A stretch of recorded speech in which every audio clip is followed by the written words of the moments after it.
Assalamualaikum. Cinisan. Hola. Hai guys, jadi episode kali ini kayak semacam hashtag tanya Mina. Halo, ayo mari kita sapa dulu nih Kak Mina nih. Halo Kak Mina. Hai. Aku deg-degan. Aku deg-degan mau ditanya.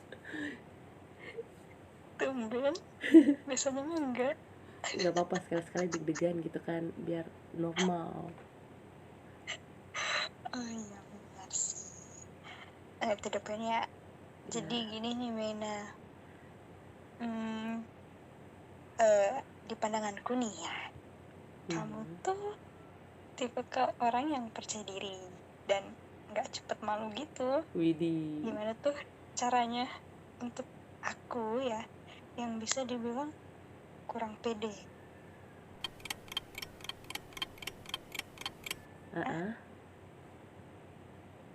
Cara apa? Cara apa Gimana nih? caranya? Biar jadi pede. Kan iya. Ya udah. Jangan malu. Singkat, padat, dan jelas ya. Enggak jelas sih. Maksudnya, bisa diperjelas sedikit lagi? Gini. Dalam hal apa dulu nih? Sebenarnya kalau buat pede nggak pede itu kebagi lagi sih, gitu kan. Kadang ada orang yang pede tampil depan umum, tapi dia nggak pede kalau misalnya tampil di depan orang-orang yang dia kenal. Tapi kalau orang-orang yang dia nggak kenal dia pede. Ada yang kayak gitu. Pokoknya banyak macam gitu kan. Kalau aku sih lebih ke yang lebih kayak tipe yang bodoh amat sih sebenarnya, gitu. Jadi kalau misalnya nggak kenal orang, ya udah, nggak kenal ini kan, jadi nggak masalah gitu. Mau bertingkah aneh misalkan, tapi anehnya bukan yang kayak gimana ya, kayak gitu. Tapi kalau buat ke orang-orang yang aku kenal, itu kadang nggak pede juga. Tapi kayak masa dilawan gitu kan, kayak ya masa gitu doang, nggak bisa kayak gitu. Itu sih paling harus punya rasa, ih aku harus bisa nih, aku harus berubah nih. Berubahnya tuh kayak masa mau malu mulu sih, kapan ada kemajuannya, kayak gitu.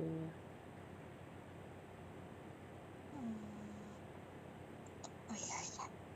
Jadi gitu ya, harus ada jadi harus diubah dari dalam diri dulu tuh. Harus kayak yang harus ada semangat dari dalam diri dulu ya gitu kan. Kayak karena yang nyemangatin kita tuh kalau bukan diri kita sendiri, siapa lagi gitu. Bahkan untuk hal-hal yang kita nggak bisa pun bakal bisa jadi bisa kalau kita yang nyemangatin diri kita. Harus kita yang memulai untuk hal yang baru itu gitu.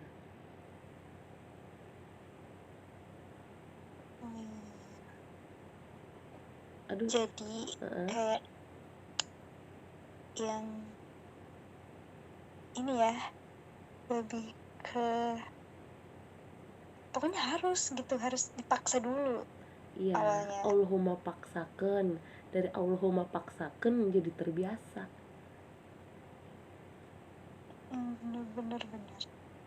Nah, jadi kalau aku dengar tadi nih penjelasan dari Maina, jadi kalau ada yang kurang percaya diri karena dia kenal orang itu atau nggak kenal, jadi gitu kan.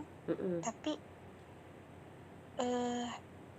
itu aja gitu, apa aja tuh sebab-sebabnya seseorang bisa kurang percaya diri selain kenal atau enggaknya?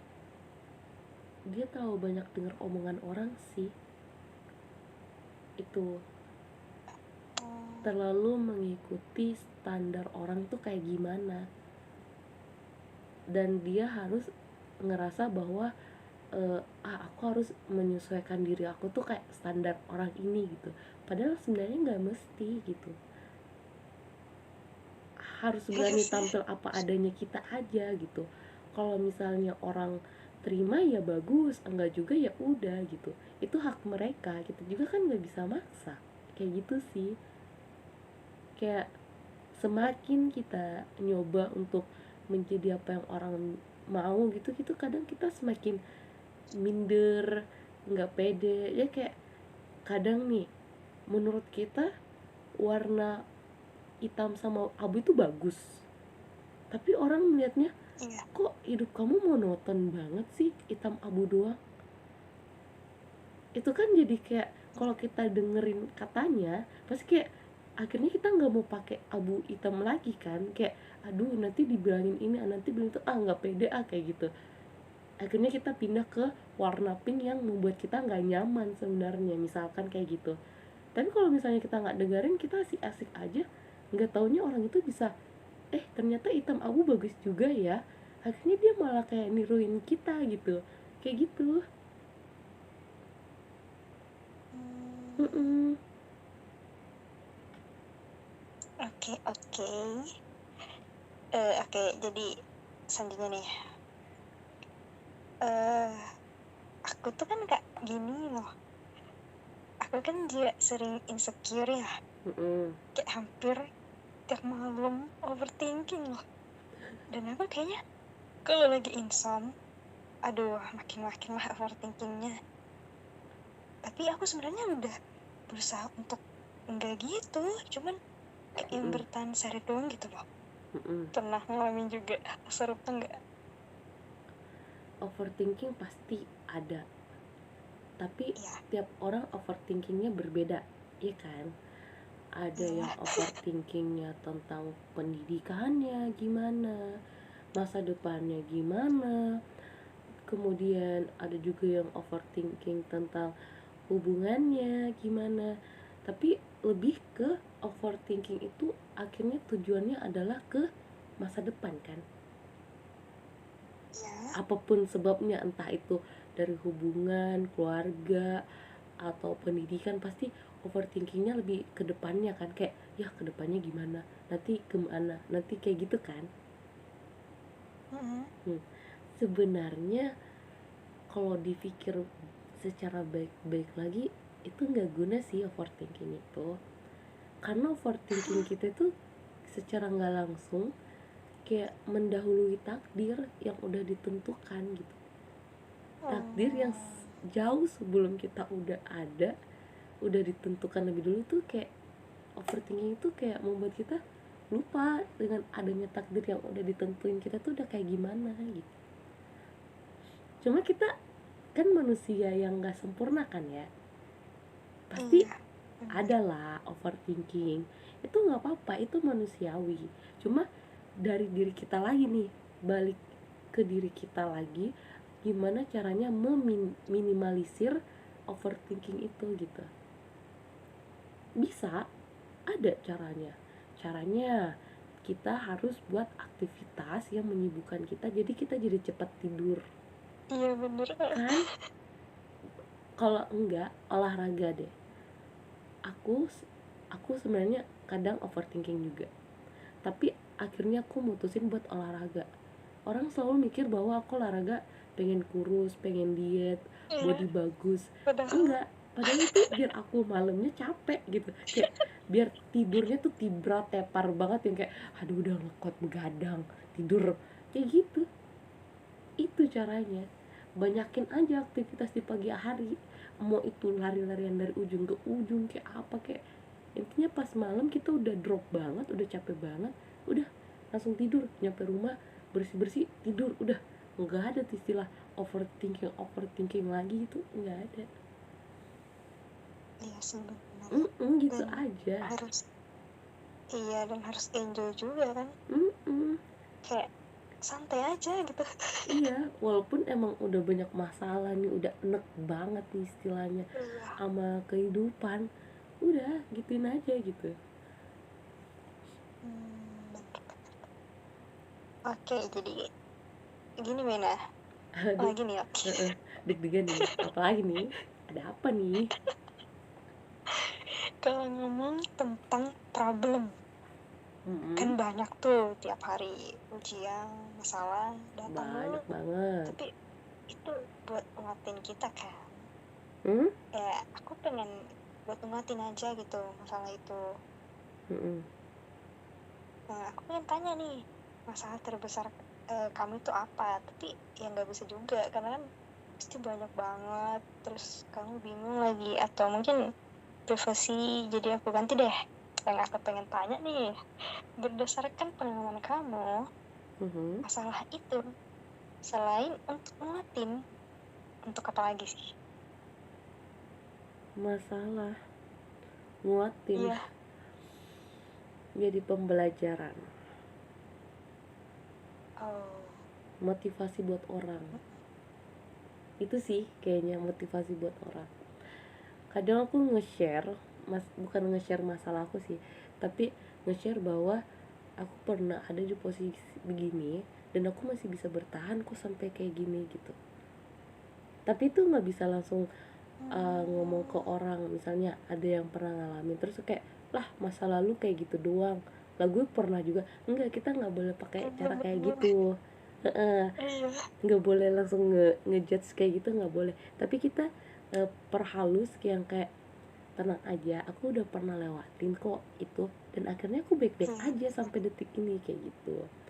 Jadi seakan-akan kita ngebuat orang itu ngerasa bahwa dia nggak sendiri kok pernah ngalamin hal yang kayak gitu gitu. Ada ada aku juga pernah ngalamin dan masih bertahan sampai sekarang. Padahal kalau sebenarnya dipikir dengan masalah atau kejadian yang udah terjadi, mungkin kalau misalnya istilahnya aku udah nggak kuat nih, mungkin kayaknya udahlah capek, mau istirahat aja gitu. Istirahatnya itu dalam artian nggak bakal balik lagi gitu kan, tapi nggak mungkin disebutin makanya maksudnya apa kayak gitu lah.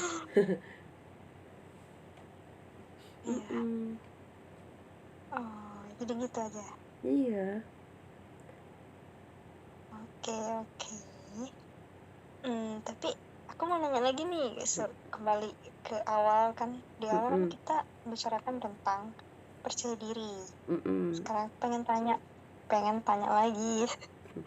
Biasanya gimana cara kamu memotivasi dirimu sendiri?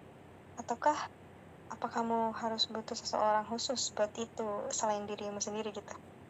Motivasi diri, dulu aku memotivasi diri tuh pakai orang. Maksudnya ada panutan bukan panutan, apa sih, patokan lah ya sama orang gitu, berpatokan orang. Tapi sekarang kalau dipikir-pikir lagi, ya kayaknya kita nggak terlalu bisa berharap sama orang. Jadi back to diriku lagi sendiri motivasinya gitu. Yang kayak misalkan aku harus bisa ngelakuin itu sendiri, gak boleh berharap sama orang, karena semakin berharap sama orang bakal kecewanya juga semakin gede sesuai harapan itu gitu kan. Jadi sebisa mungkin harus bisa sendiri gitu. Ya motivasinya pasti aku kalau misalnya kita ada apa-apa nih, pasti kita kan nggak bisa ngelakuin itu, makanya need orang gitu, kayak butuh orang untuk ngebantuin kita. Tapi gimana caranya biar ngebutuhin orang itu nggak jadi ngebutuhin orang? Contoh nih, misalkan aku mau ganti bola lampu kamar aku yang udah mati. Itu kan sebenarnya aku butuh orang buat tolongin aku ngegantiin kan, entah itu ngegantiin, ngebeliin bohlamnya juga gitu kan. Tapi sebenarnya aku bisa ngerjainnya gitu. Aku bisa kan, harusnya aku bisa gitu. Cuma karena emang terbiasa sebelumnya itu ditolongin orang, akhirnya pas nemu lagi ya udahlah ditolongin lagi. Tapi mau sampai kapan kayak gitu? Mau sampai kapan kita harus ditolongin orang? Nah akhirnya sampai suatu kejadian harus ganti bohlam lampu di kamar, akhirnya kayak ya udahlah aku mutusin buat nyoba sendiri. Jadi ambil tangga sendiri, manjat sendiri, gemeter dah tuh, getar tuh tangga, getar, jatuh deh ke bawah. Tapi itu jadi pengalaman kan, jadi kayak oh ternyata gini ya ganti bola lampu kamar, oh ternyata gini ya naik di tangga tukang sambil goyang gemeter kayak, padahal di bawah itu kasur, jadi kalau jatuh emang jatuhnya ke kasur sih, paling kalau jatuh juga encok dikit gimana gitu, kayak gitu. Dan akhirnya ada pengalaman, ya udah setelah ada pengalaman itu kedepannya pasti kalau ada ganti bola apa gimana pasti kayak ya udahlah udah bisa sendiri, kemarin kan udah kayak gitu. Oh jadi kayak yang lebih kayak gini ya pemikirannya, masa orang bisa aku enggak. Orang sama-sama makan nasi kan. Iya bener nih, Masa iya mau sama-sama kalah? nasi juga. Iya. Gitu ya. Oke, itu tadi pertanyaan terakhir loh kak. Oke, Udah nggak deg-degan. Pertanyaan terakhir. Ya itu tadi pertanyaan terakhir. Iya. Itu tuh pertanyaan terakhir. Iya. Alhamdulillah. Lega. Mungkin udah cukup kali ya sampai sini. Sangat cukup. Iya. Kayaknya bersemangat banget ya. Bersemangat apa ini? Deg-degan ini, gemeter. Untung nggak dilihat kan, nggak disorot. Oke, kita sudahi dulu ya kak ya. Oke. Tapi aku ada kata-kata nih. Apa yang tuh? Pernah aku baca. Yang pertama, agar tidak putus asa dalam menghadapi masalah, lihatlah bahwa semuanya wajar dan bisa diupayakan menjadi lebih baik.